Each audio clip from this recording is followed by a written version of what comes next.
Bueno, muy buenas tardes a todos los que se están conectando.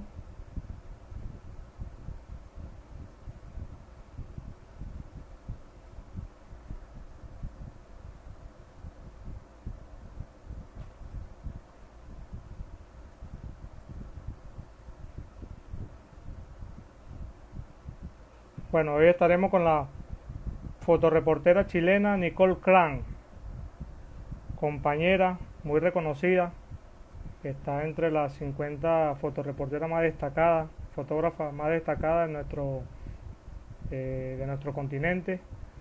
Y además Nicole ha vivido momentos muy duros estos últimos años y quisimos entrevistarla para que ella nos cuente toda la situación que se está viviendo en Chile y desde el estallido y de este momento que surgió lo que es la pandemia del coronavirus, ¿no?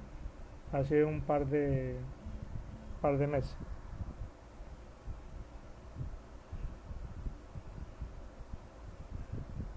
Ahora sí, Nicole, si quieres, haz la solicitud para aceptarte aquí.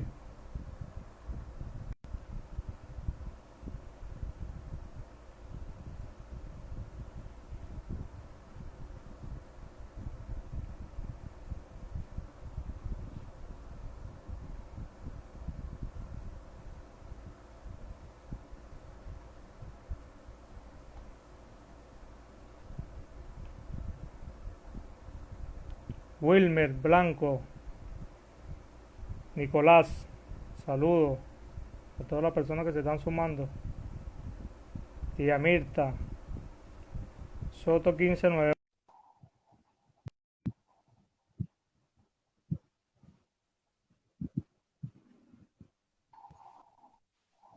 Ay, Hola Nicole, ¿cómo sí. estás? Bien, ¿y tú? Bien, bien, ¿cómo está todo por allá? Bien, hace mucho frío. Ya comenzó, ya está comenzando el invierno. Sí, o sea, falta, pero ya está entrando el frío, sí. Frío. Bueno, quiero agradecerte, ¿no?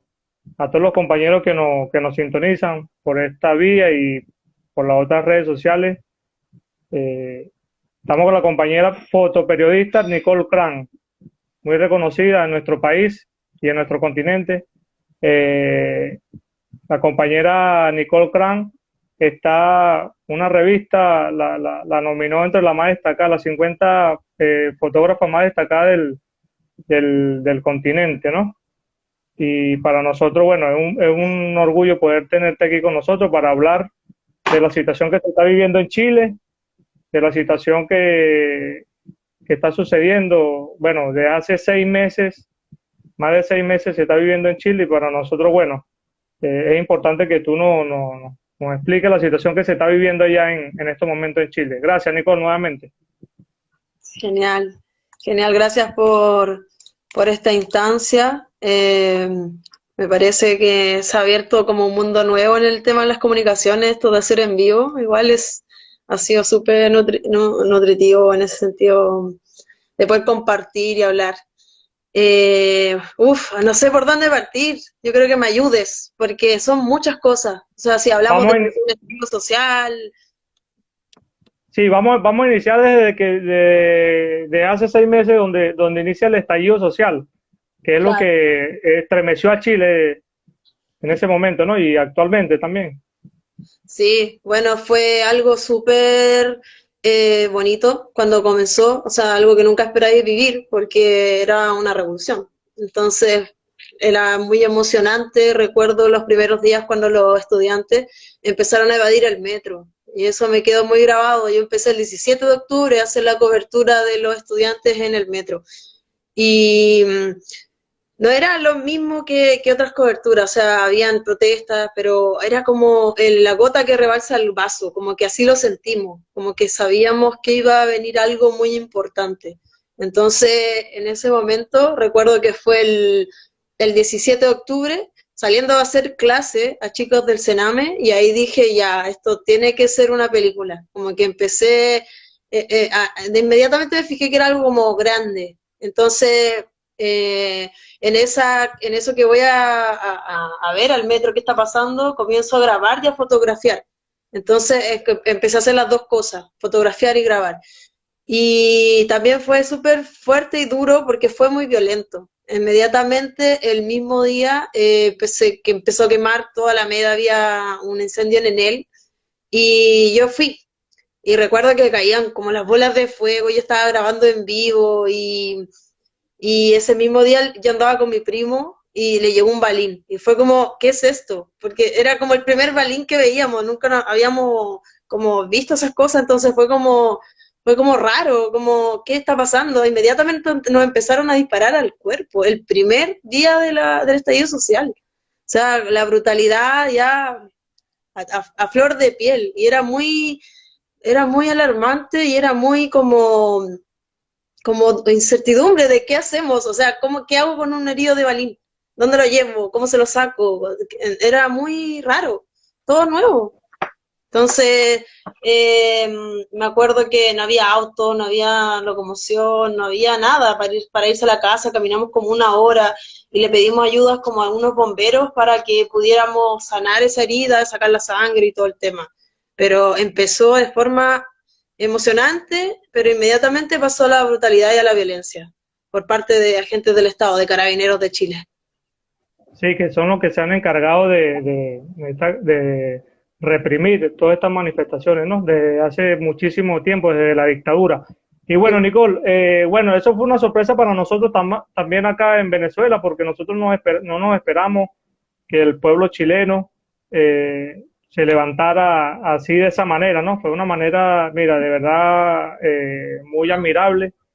Tenían muchos años aguantando muchas situaciones, producto del sistema, ¿no? Yo tuve la oportunidad de estar en el 2019, en ese mismo momento, para los que nos están sintonizando, la compañera Nicole Cran fue la fotoreportera que en el puente Simón Bolívar fue atacada por los militares desertores de Juan Guaidó, ¿no? Entonces, en ese momento yo estaba en Chile y yo veía muy pasivo al pueblo chileno, ¿no? Tuve la oportunidad de recorrer, caminar, y se sentía un gran malestar, pero no se pensaba que iba a ocurrir algo como ocurrió, ¿no? Del estallido social, Nicole. Ahora, Nicole, fíjate, ¿qué tú crees qué fue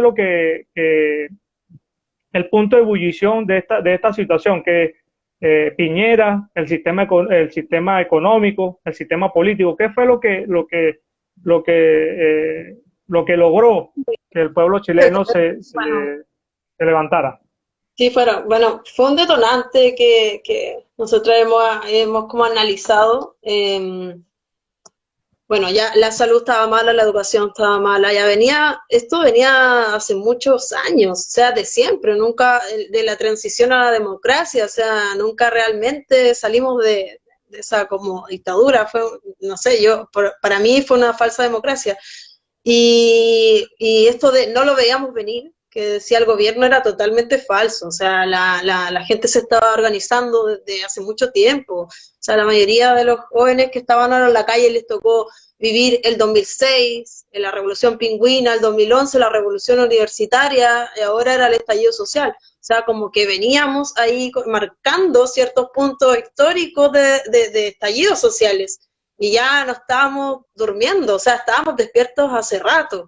Lo que colmó la paciencia de la gente fue ya la humillación, ya la evidencia de reírse en nuestras caras, porque antes de que la gente ya se enojara, hubieron varios dichos, o sea, de los políticos, que se burlaron de nosotros, de que vayan a comprar flores porque están más baratas, empezaron a decir como cosas que a la gente realmente la colmaron. Era como levántese más temprano, o sea, fueron dichos de ministros, de políticos, que la gente ya fue la gota que rebalsó el vaso. Pero la rabia y las demandas sociales estaban ahí, estaban, solamente que la gente sumida entre la normalidad y esta rutina y esta cotidianidad explotadora se acallaba nomás, era como que nos tenían ahí sumisos, pero ya hubo un punto que ya no se pudo más. Los políticos de verdad que ya se reían en la cara de nosotros y de nosotras. para mí, todo el análisis que hemos hecho fue eso, o sea, ya antes lo hacían como piola, como se dice en Santiago, o sea, en Chile, como por debajo, que no se dé cuenta el pueblo, ahora Ah, ya ya. no nos importa nada, es evidente cómo nos joden, eso, la gente ya no dio más. Sí, es muy lamentable. Un país que todos sus recursos naturales son entregados a las empresas privadas. El tema del agua es algo, yo creo que justamente cuando estuve en Chile, salió una revista, no me acuerdo el nombre, que afirmaba que el agua, el único país del mundo donde el agua era privada es en Chile, ¿no? Y yo creo que empezamos a ver la magnitud de la situación que se comenzó a generar en octubre, eh, cuando empezamos a ver a la clase media chilena, a los barrios ya casi llegando a la zona alta, también manifestarse en contra de Piñera, del sistema político, de todo lo que él representa el neoliberalismo, ¿no? Claro, hoy, y como te digo, ya como se ha hecho tan evidente su humillación hacia el pueblo, la gente salió a las calles y partió por los estudiantes. O sea, hay una cosa muy marcada que es que la generación como de nosotros, o en la tercera generación después de la dictadura, como que no tiene miedo. Entonces, por ejemplo, mis padres viven con un miedo, por lo que vieron, eran muy niños cuando fue la dictadura militar, pero siempre me recordaban como era ver un militar en la calle, y siempre lo hablaban con mucho miedo, el tema de la tortura, y acá era todo lo contrario, cuando nosotros, no sé, salíamos a las calles, veíamos como a la gente le importaba un bledo, o sea, había un carabinero, o sea, cero respeto también, porque la gente sabe que esta gente no merece el respeto, o sea, ¿cómo va a obtener respeto hablando de como la institución, no sé, de carabineros, que ha sido tan grosera y violenta con la ciudadanía? O sea, han robado, han humillado, han violado, han torturado, o sea, ¿qué van a pedir? O sea, ¿qué respeto? O sea, por ejemplo, a mí no me daban miedo, entonces como que tampoco se puede esperar menos de la gente, de verdad, o sea, por lo menos los jóvenes no tenían miedo y organizaron esta revolución. De ahí partió. Sí, sí, es algo muy vergonzoso cómo se ha manejado Piñera. De verdad que es muy lamentable, muy bajo, muy bajo. Yo creo que es que nuestro continente prácticamente está dominado ahorita en estos momentos por presidentes de verdad muy vergonzosos, ¿no? Entregaron todo a lo que es el sistema neoliberal, ¿no? Y no le importó a la gente. Fíjate, nosotros, haciendo seguimiento al tema de Chile, vemos cómo se ha tardado o se tardó el gobierno de Piñera en decretar la cuarentena, ni siquiera decretar en todo el país, porque en el sur se estaban viendo algunos casos en el norte, muy poco, pero se veía, sobre todo en el sur también se veía, pero el gobierno de Piñera solamente se centraba en lo que era la región metropolitana, claro, el grueso de la población, pero empezó a decretar como cuarentena así aislada, pues. Parcial, Y eso, sectorial. y eso parcial, exacto, muy bien. Entonces, eso es algo que, o sea, eso no te va a garantizar la contención del virus, es algo muy lamentable. ¿Cómo está la situación allá con respecto al coronavirus, Nicole? Explícanos un poco de eso.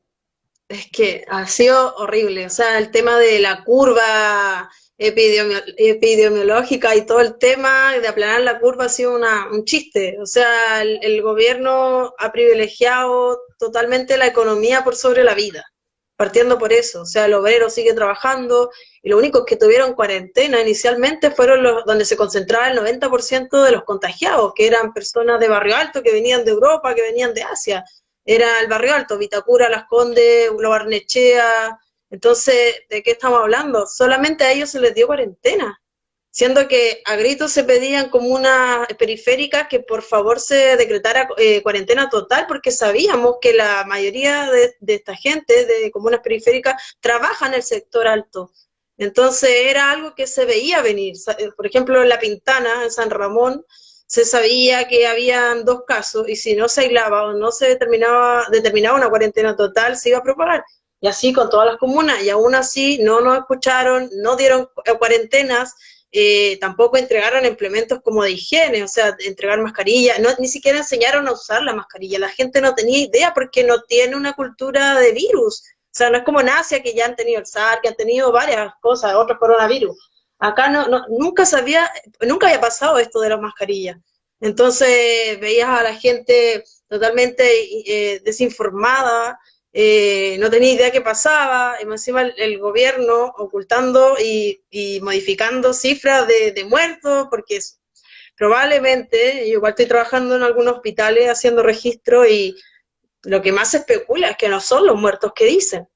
O sea, eso es como dejémonos en esto, en esta cantidad para que la gente no se asuste, en realidad, para volver a esta nueva normalidad que han declarado, ese término que se repite y reitera todos los días en Chile.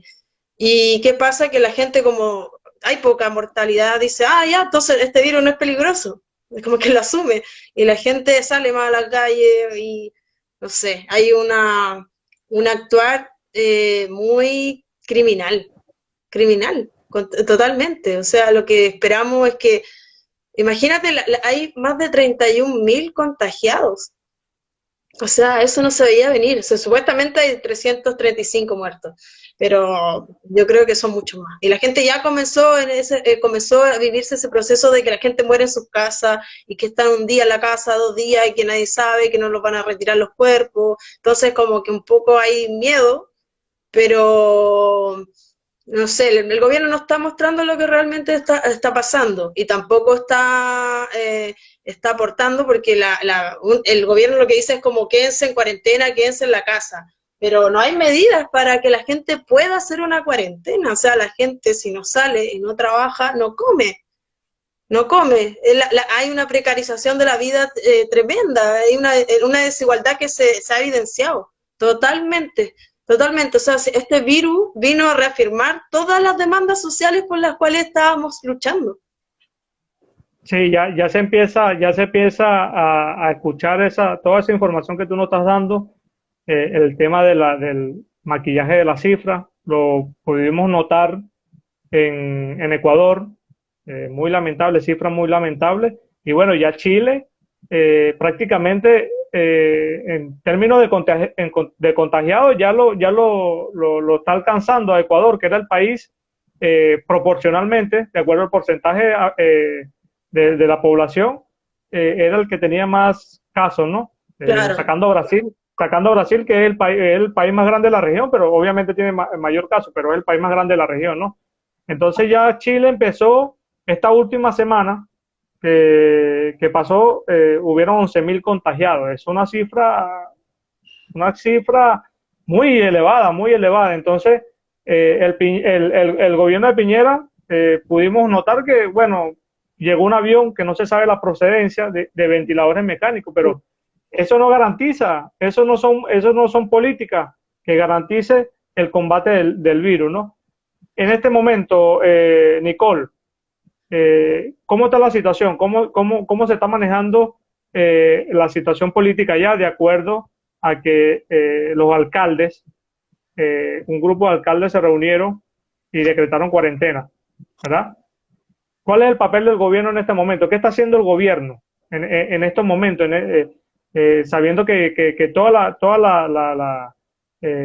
los políticos hasta de derecha, que son alcaldes, se han manifestado en contra de las decisiones del gobierno. Explícanos un poco de esa situación.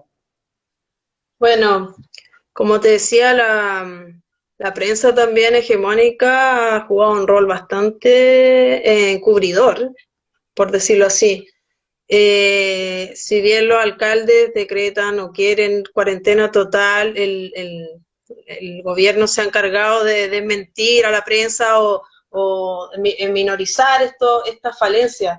De hecho, como que ayer hubo un mapa georreferenciado es donde salían las personas contagiadas de COVID-19 y que un medio alternativo lo dio a conocer y esta información no la tenían los alcaldes, no la tenía ningún municipio, que es donde es como Es como un mapa donde hay en puntitos, dice dónde o en qué lugar aproximadamente podrían estar estas personas, como para aislamiento.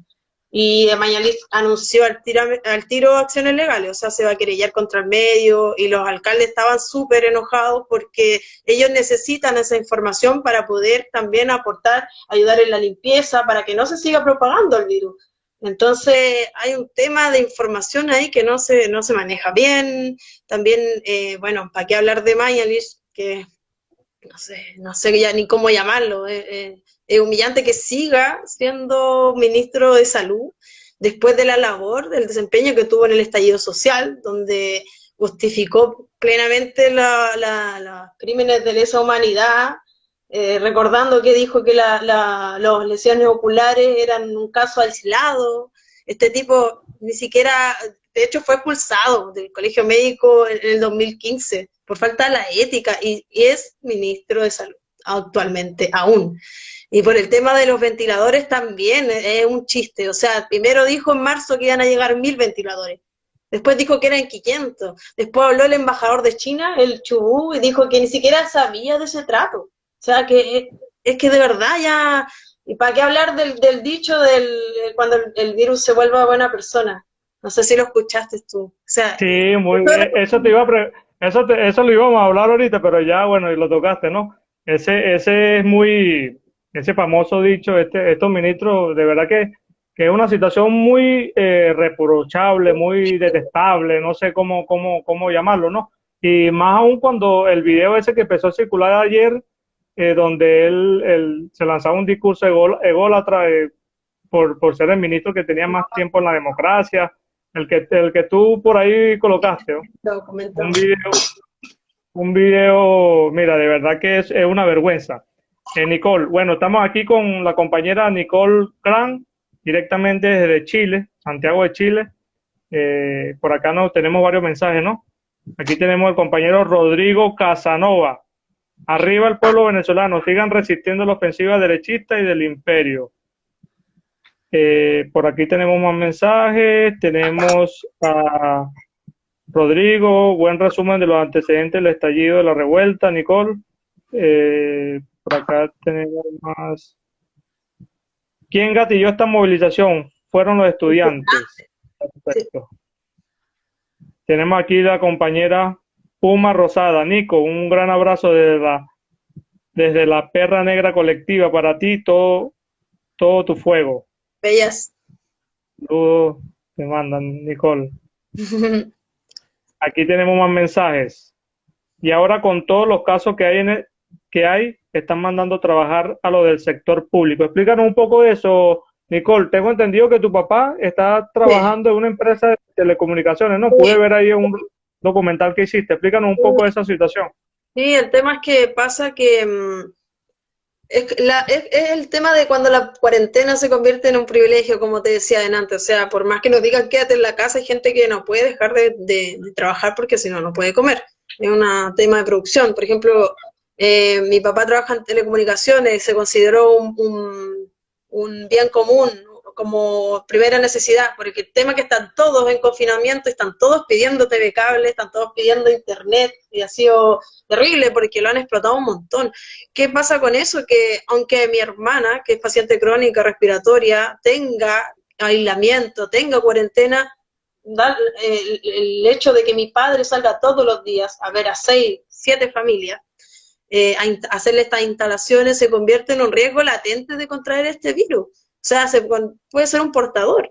Entonces, por más que se hable de esta cuarentena total, es falsa. O sea, sabemos que la mayoría de la gente no puede dejar de trabajar. ¿Y qué hablar del trabajo informal? O sea, está horrible el escenario. Prácticamente el 25% de la economía son trabajos informales. Yo misma, o sea, yo nunca tengo contrato, yo trabajo freelance. Y con esto se desmoronó todo, partiendo desde el estallido social, y ahora pues, se agudizó para el área como de la arte, de la cultura, el periodismo, se ha vuelto horrible. Y ha sido duro porque la gente también tiene que asistir a sus trabajos de forma muy precaria, no hay higiene, hay un hacinamiento en el transporte público, cero cuidado. O sea, es muy fácil contagiarse de este bicho y llevarlo a la casa. Es muy fácil. También han dicho de que está todo bien, que hay ventiladores, volviendo al tema de estos ventiladores mecánicos y todo el tema. Eh, Imagínate, estamos ¿a cuánto? A 11 a 12 de 12, mayo, 12 de mayo. recién, o sea, en un mes más empieza el invierno y ya el 85% de las camas de UCI están llenas, están colapsando. Imagínate en 2 semanas más, 3 semanas más. O sea, lo que se espera es el escenario horrible, es horrible. Y ya hay denuncias de los hospitales de acá de Santiago, como el San José, de que han muerto pacientes por coronavirus por no tener ventilación mecánica. Pese a que están los ventiladores mecánicos nuevos que han llegado, no están instalados. Entonces, o sea, se nos vulnera de todas las formas posibles. Eso no puede pasar. Sí, Y eso hemos recibido muchas denuncias de esa, ¿viste, Nicole? Sobre el tema de los ventiladores y muchos pacientes que han muerto por no, habiéndolo los ventiladores en el centro hospitalario, ¿no? Que es lo más lamentable. sí, o sea, es que no puede pasar. No puede pasar. Ya hay menores de edad que han muerto, niños, y hay gente que ha muerto sin tener algún antecedente como en salud, o sea, sin tener enfermedades previas. Y también lo que me da miedo a mí, que este gobierno está hablando de esta normalidad, este retorno a clase. Imagínate todos esos niños asintomáticos con el virus, o sea, son un peligro constante de portar este virus y pasarlo al grupo de riesgo. Y el Estado está desesperado porque los niños y las niñas vuelvan a clase. Entonces quieren relajar las medidas, empiezan a abrir los malls, empiezan a abrir el comercio, pero a la vez te dicen quédate en la casa. Es como demasiado ridículo, ridículo. ¿Qué pasa con esta vuelta a la normalidad? Que la gente no está dimensionando también lo peligroso que es este virus, con esto de que empiecen a ocultar como cifras de muertos. Entonces está muy incierto. Probablemente el sistema de salud colapse y haya muchos más muertos, porque las medidas que han tomado han sido criminales, criminales, muy tardías, demasiado tardías. Recién hay cuarentena en la mayoría de la región metropolitana, después de casi 2 meses, más de 2 meses de que se declaró el primer caso de coronavirus. Y desde, por ejemplo, acá, yo vivo en una comuna periférica, hace un mes y medio que se detectaron los 3 primeros casos y desde ahí que se está exigiendo la cuarentena total. Y le dijeron que no, que no, que no, porque no podía parar la economía. Ahora hay 500 casos y ya está lleno de gente contagiada. Entonces es terrible que después de 500 casos te den cuarentena total. Es una acción totalmente negligente y criminal. Es muy tardía, muy tardía. Sin duda alguna, Nicole. Ahora, han surgido estas últimas horas también, Nicole, varias opiniones de algunos analistas, ¿no? Que afirmaban que esta situación de Chile al único que le sirve a Sebastián Piñera. ¿Por qué? Porque le permitiría ganar tiempo con el tema de la situación compleja social que se vive en Chile y le permitiría terminar su mandato, como decir, con el pueblo tranquilo, ¿no? En su casa, en aislamiento por el tema de la pandemia. ¿Tú crees que eso sea cierto? Sí se habló, bueno, lo hemos comentado también con amigos que era muy probable, desde que, como el escenario que había global desde China y todo lo que veníamos viendo, yo recuerdo ya en principios de febrero haber estado con colegas conversando, te apuesto de que el primer día de marzo va a haber un contagiado de coronavirus, porque obvio, o sea, se veía venir un estallido social 2.0, se veía venir barricadas, marchas, era un escenario crudo frente a un gobierno que nadie quiere y que tenía un 6% de aprobación. O sea, ¿quién puede gobernar con un 6%? Entonces era como preciso, era muy oportuno que hubiera coronavirus en ese momento. Entonces, claro, este tema del coronavirus aplanó, desplazó la constitución, el proceso constituyente, y fue muy chistoso también porque por lo que más decían que no, que en la pandemia no se podía salir a votar, abrieron los malls para la fecha de que era el proceso constituyente. Entonces era como, o sea, se puede salir a comprar, se puede salir a trabajar, pero no se puede salir a votar. Y claramente esto les dio tiempo y también la autoridad de poder abusar y de controlar y castigar, porque lo que está ocurriendo también es control y castigo. O sea, tú puedes tener a 100 personas adentro de una tienda, de un mall, pero si hay 50 en Plaza Dignidad, inmediatamente hay una represión horrible. O sea, es cosa de ver el 27 de abril que detuvieron a periodistas de todos lados. O sea, hubieron, creo que eran 30 o 40 periodistas detenidos y detenidas por ir a cubrir en Plaza Dignidad, solamente por reunirse. O sea, una cosa de loco. O sea, sabemos que el gobierno está aquí tratando de desplazar, tratando de callarnos, pero la gente, todas estas maniobras, todas estas decisiones que se están tomando van a traer repercusiones, sin duda. O sea, sabemos que terminando el coronavirus o bajando como esta curva, la gente va a salir. O sea, la gente ya está Eh, cansada de la humillación, porque nos están humillando totalmente y todos los días. O sea, no sé si te diste cuenta, pero por ejemplo, volvió Rodrigo Villa, que era el subsecretario de Interior. Él volvió a sí, la moneda diciendo que con Chadwick habían estado involucrados en la muerte de Catrillanca, o sea, eran responsables políticos, y vuelve a la moneda. Asume Santelices como ministra de la Mujer, de siendo la que mujer, es sí. el defensora de la dictadura militar, donde se torturaron, se asesinaron a cuántas mujeres. Y ella Sobrina ahí, nieta, ¿no? De Pinochet. de Pinochet, y ella toma el cargo. O sea, nos están haciendo, en salud asumió se me olvidó el nombre, pero es ingeniera. No sé, es que es muy chistoso ya, ingeniera comercial para todo. O sea, hay un chiste que anda acá dando vuelta, una broma, que es como, hoy me duele el estómago, bueno, llamemos un ingeniero comercial. O sea, esa es la lógica de Piñera. Todo se basa en la economía. Entonces ya la gente de verdad que ya está cansada y la gente ya no es tonta. O sea, ya se quedó callada 30, 40 años y ahora ya no Sí, va a haber. indudablemente la situación de Chile es compleja. Ahora, Nicole, fíjate, también hemos visto actos de provocación por parte también de Piñera al iniciar la pandemia, o eso del mitad de inicio de la pandemia. eh, Piñera se fue a la Plaza de la Dignidad a hacer una sesión de fotos, eh, causando un gran malestar en la población. Cuál es la sensación que se siente por esta situación que hizo Piñera allá en Chile? ¿Qué es lo que generó? Repulsión y mucha rabia. O sea, era lo mismo, se ríe de nosotros. Es como a estos tipos les gané la batalla, tal cual. Fue como, fue muy irónico, fue muy provocativo. Todo lo que está haciendo este gobierno es muy provocativo. Eso es lo que pasa, la gente se está acumulando una rabia enorme. Está así, ¿sabe? Y más encima nos tienen desmovilizados, nos tienen en la casa, controlados, sin poder salir. Entonces la gente está viendo redes sociales, viendo todo cómo se mueve este gobierno y va a llegar un momento que esto va a estallar. O sea, de nuevo, o sea, ellos creen que están en la gloria porque la gente no puede salir. Pero aquí, no sé, a julio, no te queda, que no quepa duda que vamos a estar todos en la calle de nuevo y con más fuerza, porque el virus ha llegado a evidenciar toda la precariedad y todo lo que materializábamos a través de las demandas sociales ha sido grotescamente evidenciado, así como la salud, una basura, la educación, una basura, o sea, todo aquí en este país es un privilegio, o sea, no puede ser así.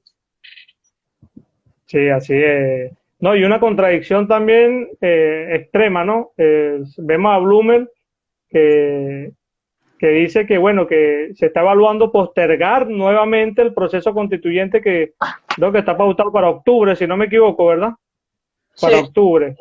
fin de año, sí, Y el noviembre. gobierno, y la contradicción, que el gobierno no decretó cuarentena, es decir, es una contradicción total. Ellos no hacen nada para contener el virus, pero sí hablan de aplazar nuevamente el proceso del plebiscito, ¿no? Del proceso constituyente que se está viviendo en Chile, ¿no? Es un tema muy, de verdad que es muy contradictorio. Pero es que este gobierno es declaradamente fascista, o sea, no, ¿qué más se va a esperar de alguien que adora la dictadura militar, que es ferviente ¿cómo se dice esto? Como patria y familia. O sea, ellos van a defender a toda costa la Constitución instaurada a punta de fusil en una dictadura. La van a defender como sea. Y si la tienen que aplazar una o dos veces, con engaños, con mentiras, lo van a hacer. O sea, lo que acá, la jugada que están apostando es que Piñera termine los 2 años que le quedan. Yo no me cabe duda que lo van a hacer. O sea, van a terminar. Pero, y no lo vamos a sacar. Pero esto va a traer muchas repercusiones, muchas. Hablando, por ejemplo, de la violación a los derechos humanos, se revocaron 17 sentencias ahora en abril. Fue horrible porque eran personas acusadas por secuestro, por asesinato, y estaban en Punta Peuco. De Punta la DINA, ¿no? Peuco, Gente de la DINA. sí, o sea, es que fueron personas que fueron macabras, o sea, secuestraron, torturaron y mataron a personas de Villa Grimaldi, y aún así Piñera revocó la sentencia y los mandó para sus casas.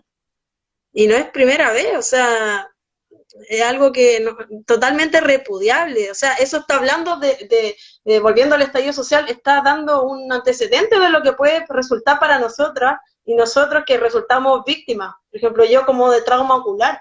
De hecho, hoy estaba comentando una de nuestras compañeras que la llamaron de justicia de tribunales y se dio como una sentencia y era como que los carabineros no tenían la culpa porque ella estaba en un lugar peligroso, como justificando a carabineros. Esa fue la sentencia del juez, como que todos absueltos, no hay culpable, la culpable es como ella por haber estado en un lugar de conflicto.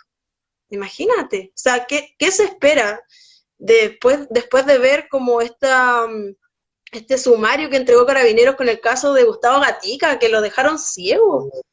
Imagínate, o sea, por ejemplo, yo que estoy yo tengo una querella criminal contra Blumel, contra General Rosa, contra Piñera, por crímenes de lesa humanidad. Y imagínate, o sea, yo sé lo que se viene. Yo sé que van a negar todo, que no van a existir pruebas, porque son encubridores. O sea, Carabineros jamás va a hacer un sumario que delate a uno de los suyos. Eso ha pasado desde que se creó esa institución. Por eso también estamos apelando a la desintegración de Carabineros, porque es una institución, disculpa, pero es maldita. O sea, su antecedente, su gloria han sido solamente asesinatos y torturas. Nada de protegernos. O sea, ¿de qué estamos hablando? O sea, son totalmente repudiables, nadie los quiere. Sí, una situación muy, muy, muy compleja, ¿no? Bueno, estamos con la compañera Nicole Cran, fotoreportera, fotoperiodista, víctima del gobierno de Sebastián Piñera. Nicole, por aquí tenemos más preguntas. Tenemos a Blanco W. Wilmer. En Chile las personas fallecidas las ponen como recuperadas porque no contagian, ¿no? Sí, increíble, ¿eh? Pero es que de verdad si tuviéramos que hacer como los bestsellers de las mejores frases, así, de verdad es que es absurdo. Hay un montón de frases de Mañalich que son terribles. Hacerte famoso ya, bueno, él ya tenía un montón de precedentes de esa estupidez, pero sí se estaban contando los muertos como recuperados. ¿Y por qué? Porque no contagiaban. Y es totalmente falso más encima, porque en estudios científicos que se hicieron como en California y en España, se decía que los cuerpos aún seguían contagiando. Por eso a las familias se les permite ir solamente 2 o 4 personas al funeral y la gente que sepulta este cuerpo van totalmente protegidos, con traje blanco. O sea, de verdad que llega a ser ridículo. Yo de verdad cuestiono mucho como ¿dónde estudió ese tipo? No sé. O sea, hay mucha gente que lo defiende, dice que es médico, que bla, bla, bla, que es el mejor y toda la cosa, pero de verdad deja mucho que desear. Mucho, mucho. Tiene mucho bot que lo apoyan en las redes sociales también. Hemos podido notar eso. En Twitter, uff. Twitter, sí. Ajá, Nicole, por acá tenemos otra pregunta. Pregunta no, mensaje. La denuncia de los voceros del San José. Ah, eso también ha surgido estas últimas horas, ¿no? Del Hospital San José. Sí, lo que habíamos hablado, o sea, ellos están desmintiendo lo que hizo el gobierno, que los tiene totalmente abastecidos, que los tiene con todos los cuidados y higiene para el personal médico. O sea, es mentira. El personal está colapsado, hay personal médico contagiado y hay gente que está muriendo por no tener los ventiladores mecánicos instalados. Recién ayer, después de esta polémica, se habló de traer los ventiladores mecánicos de regiones, porque en Chile, o sea, en Santiago de Chile se concentra el 80% de los contagiados. Entonces, está todo mal gestionado también. Terrible, terrible. Sí, Por aquí tenemos un mensaje, Nicole, de Brasil. La compañera Seiza Johnny, compañero. Saludos de Brasil. Seiza, que la entrevistó en marzo, acá en Brasil.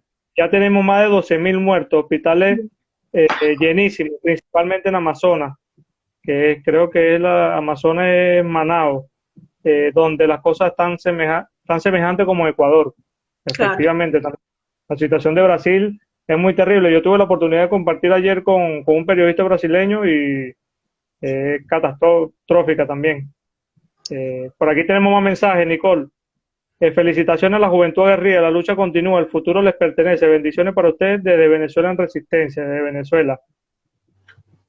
Saluda por aquí Álvarez González, Luis Alfredo.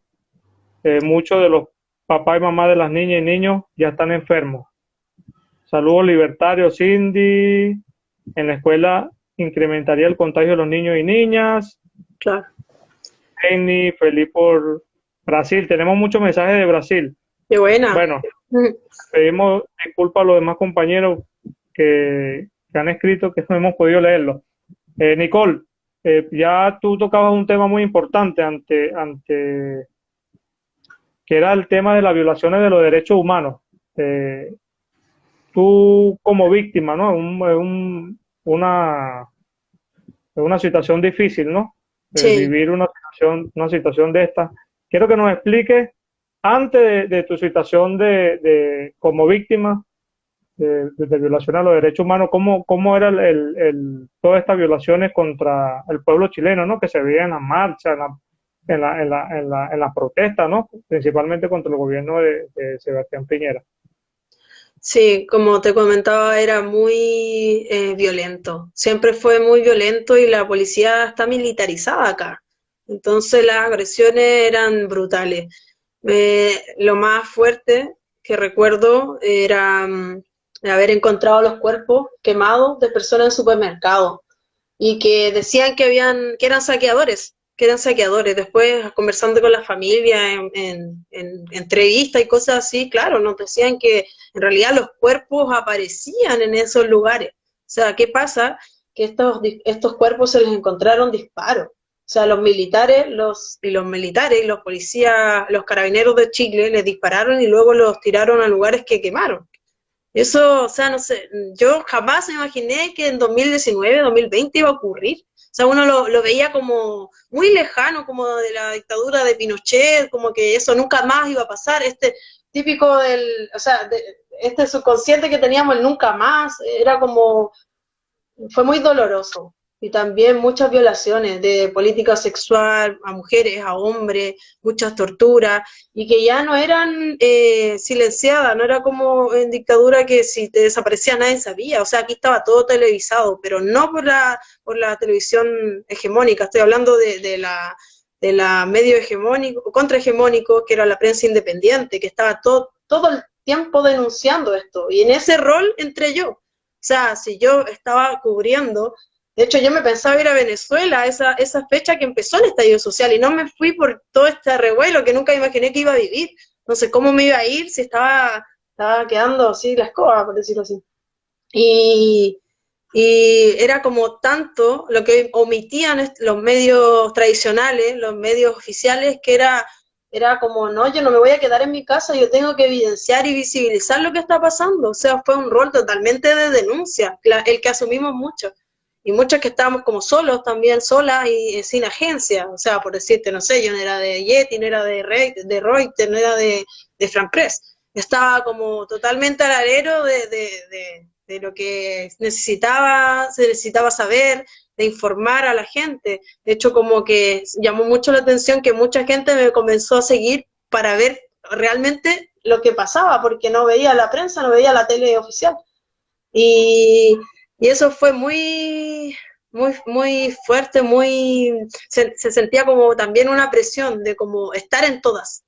Eso me pasaba a mí, como que si un día estaba en la casa me sentía como un poco más culpable porque sabía que a unos kilómetros míos estaban torturando o estaban golpeando o estaban deteniendo de forma ilegal a algún compañero, a alguna compañera. Y era muy doloroso. Por suerte, el tema de la globalización, por ejemplo, de que hubieran tantas cámaras, fue un aliado, una herramienta súper útil, porque si no, imagínate cuántas personas más hubieran sido torturadas, violadas, humilladas y asesinadas. Los pacos tenían las cámaras todo el tiempo ahí, todo el tiempo la gente lo estaba grabando de los edificios, todo lo que hacían lo grababan. Entonces, por eso no podían ser más macabros y sádicos, solamente por eso. Pero fue súper fuerte. Y de hecho, hasta el día de mi agresión, 3 días antes fue el asesinato bueno, murió Abel Acuña, un chico que estaba protestando en Plaza Dignidad, y fuimos al funeral. Fuimos 2 días de vigilia y un día que era el entierro. El 31 de diciembre fue el entierro, que fue el día que me agredieron a mí. Y ese día llegaron los carabineros al cementerio. Estaba la familia despidiéndolo, llorando, y los pacos empezaron a reprimir en el cementerio. ¿En O sea, serio? era como, ya no podía, o sea, era como, yo me tomaba la cabeza y no podía entender, o sea, ¿qué más quieren? O sea, llegan al cementerio a tirar lacrimógena, a golpear, a tirar gas pimiento a la cara. O sea, ya, ahí demuestra todo lo que es, así como la impunidad que tienen, porque ellos trabajan en base a la impunidad, saben que no les va a pasar nada, que están bien resguardados y son más macabros.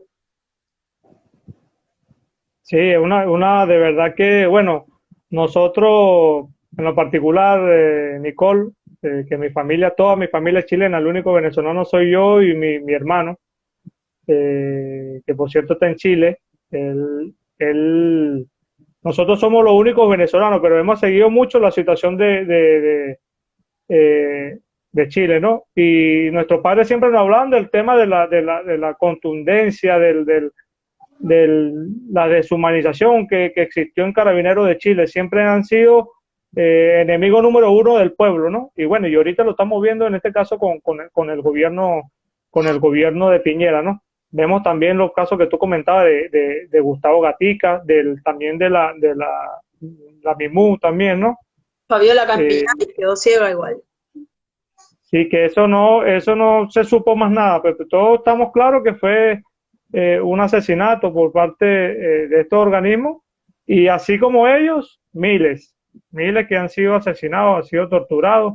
E incluso se hablaba, me acuerdo que en Metro Baquedano había una, una cárcel de tortura. O sea, era una sala de detenciones que usaron como para torturar a personas. Y hay videos de eso. Y lo han desmentido, la institución lo desmiente hasta el día de hoy. Pero los que estuvimos ahí sabíamos que eso se utilizó como centro de tortura. Y totalmente, o sea, ellos se escondían en ese lugar, salían, se articulaban de ahí y no sé, fue muy fuerte, o sea, como que uno se imagina que eso va a pasar en esta fecha, así como a esta altura, 2019-2020, por eso la gente, los jóvenes más que todo, tienen mucha rabia, tienen eh, sienten esta impunidad que hay y de seguro van a volver, o sea, vamos a volver. Y también el tema que se me iba era el tema de los presos políticos, o sea, son alrededor de 2.500 que todavía siguen en las cárceles de Chile. Todos estos presos, yo creo que todos los presos son políticos, pero hay 2.500 presos que son del estallido social y que han sido altamente criminalizados, y la mayoría está también por montaje, o sea, ya uno sabe cómo se articula Carabineros, o sea, te pillan en una esquina, te agarras, te suben a un auto y de repente tenés 10 molotov en la mochila, y lo vimos mucho a lo largo de varios años, entonces como que es súper fuerte que ni siquiera ante la pandemia le hayan dado como la libertad o el arresto domiciliario a estas 2.500 personas, porque están con la ley de antiterrorista, pero sí pueden revocar la sentencia a los violadores de derechos humanos, a los militares y a los Sí, carabineros. Claro, o sea, e incluso llegaron hasta a aprobar leyes contra los estudiantes sí. de la escuela también, ¿no? Vi eso también, Piñera mandando decretos para que crearan leyes contra los estudiantes. Algo, mira, algo que de verdad que siempre se lo digo, hablo con periodistas de diferentes partes del mundo. Si eso estuviese ocurriendo aquí en Venezuela, Venezuela ya hubiese sido invadida, hubiese Sí, sido o de sea, verdad, de verdad que no entiendo qué pasa con Chile y sobre todo los organismos internacionales. Imagínate, el Instituto Nacional de Derechos Humanos, su presidente vendido al gobierno de Piñera, algo insólito, algo, imagínate.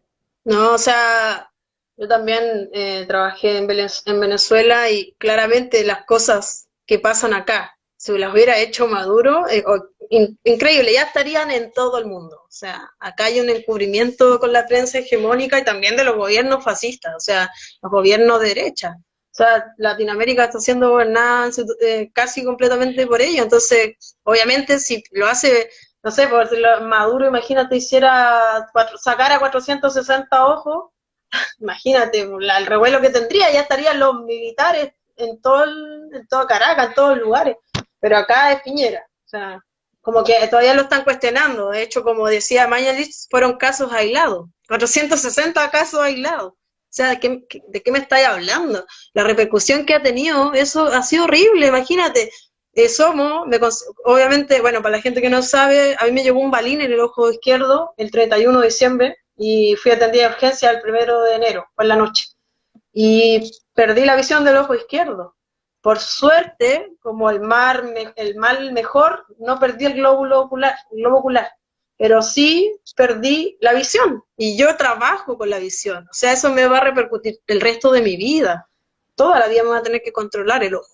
Entonces, que me vengan a decir aquí que es un caso aislado, ¿qué te pasa? O sea, por ejemplo, volviendo al tema de los derechos, de la violación a los derechos humanos, y yo estoy en la coordinadora de traumas oculares, y también pues estamos haciendo un nuevo petitorio eh, que revoque o que se exija con un nuevo programa integral de reparación ocular, porque el Mañalich creó este plan de integración de reparación ocular por las denuncias como de represión sistemática que estaban en Chile. Entonces todos los medios del mundo estaban cuestionando los traumas oculares, como si realmente en Chile se estaban pasando con la represión. Entonces él va y saca este programa como sí, no, que nosotros tenemos todo como fríamente calculado, ellos también, y nunca se nos acercó nadie, o sea, es totalmente precario, un plan que no tiene, no sé, es muy criminalizador.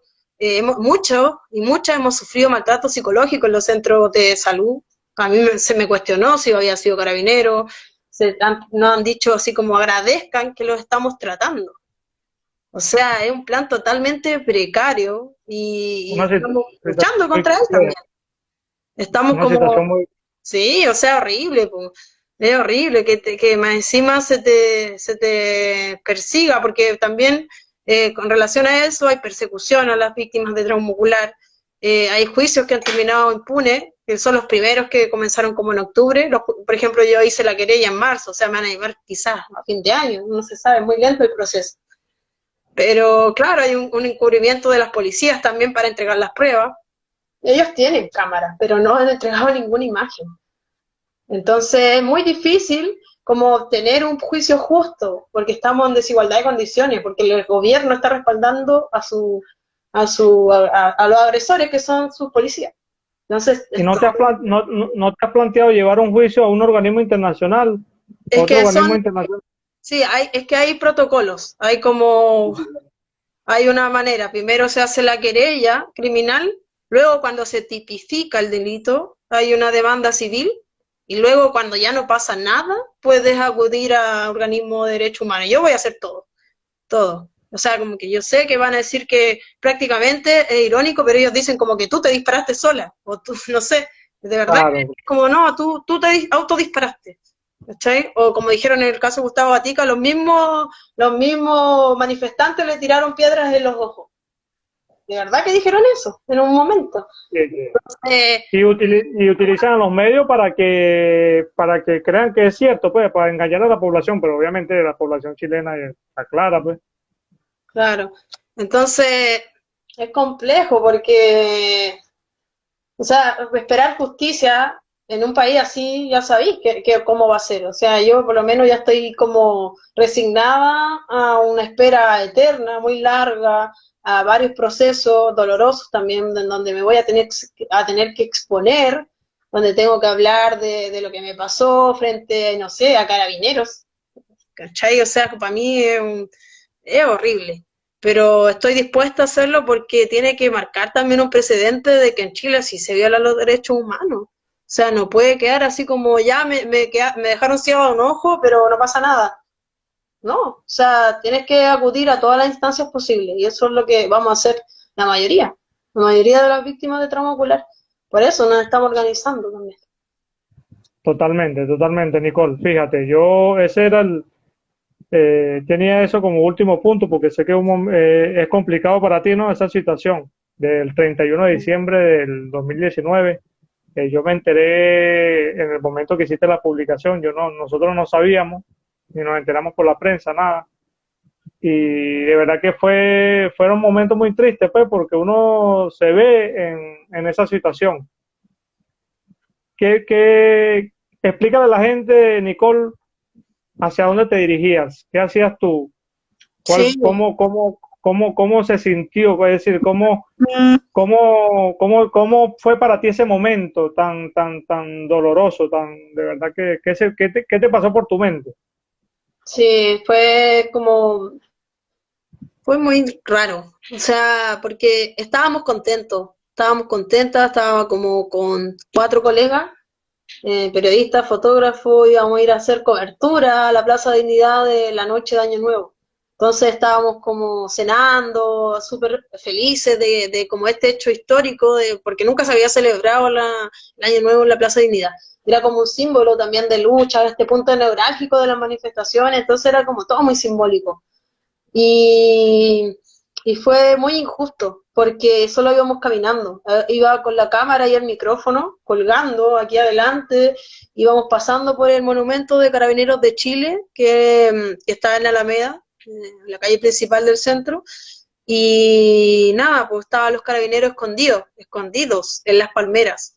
Para ellos es que ellos tienen como una guerra en su cabeza muy, una locura. Entonces iba caminando y solamente por caminar me llega un balín. Y fue súper doloroso porque es porque a mí, si solamente estaba trabajando. Y también cabe a la incertidumbre y o sea, como el cuestionamiento de si habrá sido como fortuito o no, porque para mí no fue al azar. O sea, íbamos con cámara y no había manifestaciones, no habían barricadas, no habían bloques negros, no había nada. O sea, la gente, eran las 11 de la noche y la gente recién iba caminando con toda la familia a cenar, estaba feliz, andaban todos con champaña, iban como a juntarse. De hecho, ahí en Plaza Dignidad estaba lleno de gente cenando en el piso, como cenas colaborativas, solidarias. Entonces, como que, no sé, fue muy injusto, muy injusto. Me da mucha como impotencia de este actuar. Pero eso se debe a la impunidad, o sea, ellos saben que tienen total impunidad y recuerdo, por eso lo hacen. Sí, una situación muy lamentable, ¿no? Nosotros cuando nos enteramos, como te digo, fue muy doloroso porque desde el mismo momento que también nos enteramos que te habían atropellado ahí en el puente Simón Bolívar, yo busqué los contactos para tratar para saber cómo estaba y también costó, pues, en ese momento, porque estaba muy tensa, en ese momento Venezuela, ¿no? Y la situación de Chile, ni que hablar, pues, de verdad que fue Imagínate, algo dos agresiones de Paco, ¿cachai? O sea, en el como mismo año, en el mismo año. años, sí, fue súper duro. O sea, imagínate, Nicole, la primera agresión que fue en febrero, a fines de febrero. mira, disculpa que te interrumpa, se nos va a cortar la transmisión, Ah, volvemos. dale.